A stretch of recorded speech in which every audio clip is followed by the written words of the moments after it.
This brand new book, Meet Carter, Carter's mom, Sierra Carter, and Carter's big sister, Kaylee Buffum. Welcome to the show. Thank you. Thank you. Nice to see you. Sierra Carter, talking about Carter, just a coincidence that your new last name is the name of Carter, whose life we're talking about, right? Yes. So Carter, tell us a little bit about Carter.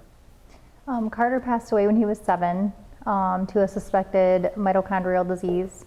And through his life, Kaylee is his big sister, so she was a huge part of Carter's life. And this book is about taking him to her classroom when she was in the 3rd grade. She kept asking me to bring him, and I was afraid that kids wouldn't understand. And she kept insisting and insisting that she wanted her classmates to meet him and see how wonderful he was. And so I finally took him at the end of the school year.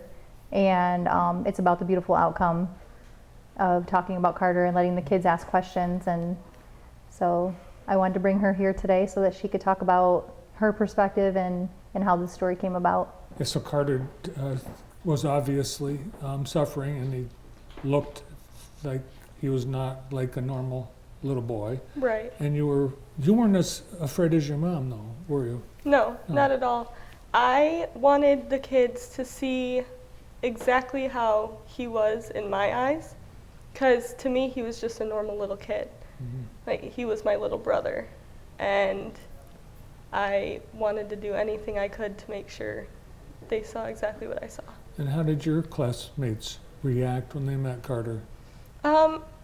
They reacted pretty well, actually, because when we finally got him out of his high chair, which I had to convince her to let me do, they all crowded around him in a big old circle, and it was like they were holding him up, and they were holding his hand, talking to him. It's like he wasn't different at all. He was happy too. Well, kids can be mean, and even without intending to, by just some of the things that they might say. Was there any of that? There was at first, before I brought him in. The kids were like, why does your brother look like that? Why is he different? They didn't understand it. I used to bring in pictures and everything, and nobody went through what we went through, so they didn't fully. You were just 9 when Carter passed away, right? I was 11. 11, okay. So you were 9 when you brought him to school? Yes. Yes, so, and you're 18 now? And Almost. So he's a very big part of your memories. Yes. And you're continuing to keep his memory alive, Sierra, by not just one book, but you have a series, intending a series of books. Yes, yep. I plan on doing at least 5. A couple of them are almost completed, so I'm just going through the process of formatting right now for one of them. So hopefully there will be the 5. Yep.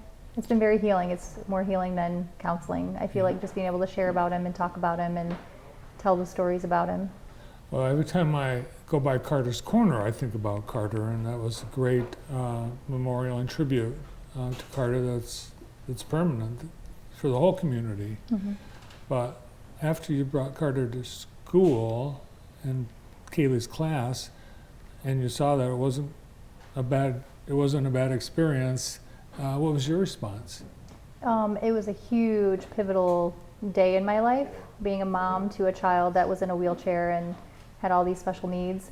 I realized that really when kids have questions, those are, big moments for teaching them, and kids, everybody really people just need to understand. And, that changed my life in sharing him and, not taking offense to the questions that people would ask, or especially like children. Children are very honest, and, sometimes I would take that wrong.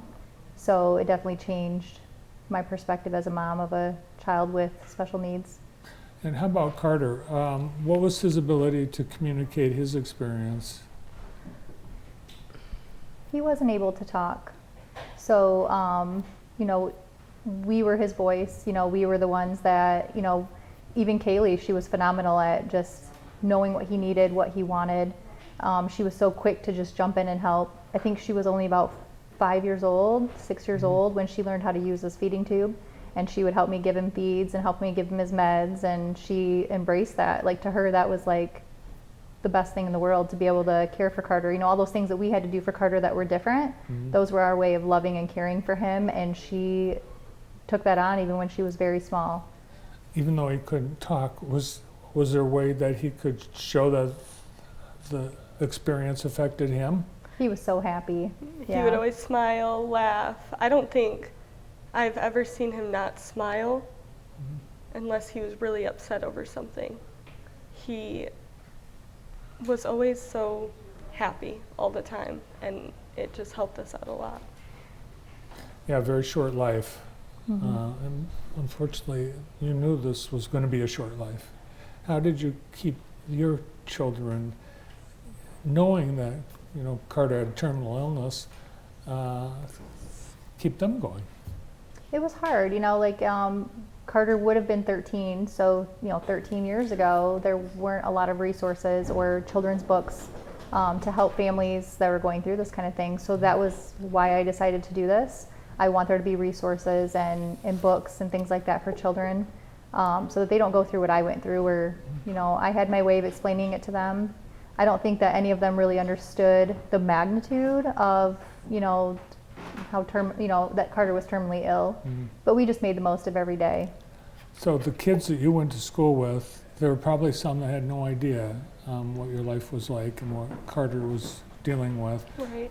So the next day and the days after, with you back in school, what did you hear from your classmates? Carter made a huge impact on my class. To this day, people still talk about when he came in and he visited, and it's like they finally saw what I saw. They understood that just because he looked different, he wasn't. He's still a normal kid, and that made me really happy. And Sierra, this book is available right now on Amazon, and people can get a first edition autographed copy as well.